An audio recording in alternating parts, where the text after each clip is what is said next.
No te rangi nei I tā moko hia ai e Waikato Tainui me te kaunihera o Kirikiriroa, tētahi whakaaitanga e mahi tahi ai rāua ki te whakahaere I te awa o Waikato.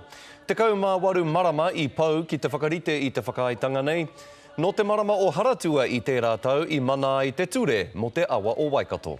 E rā whakaharahara ki nei, kia anga whakamua mātou me te kaunihera, I runga no I te kaupapa o te noho tahi o te kōrero a mana nei, o te mahi a mana nei ki Wainganui a mātou me te kaunihera. Ko te taumata o te nei mahi tahi, ko te waihanga I te I huarahi, kia whakaorai tō tātou tupu nāwa.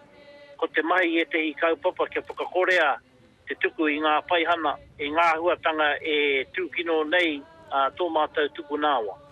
Koe rā ngā tino hua, ka pute I roto I tēnei maitai.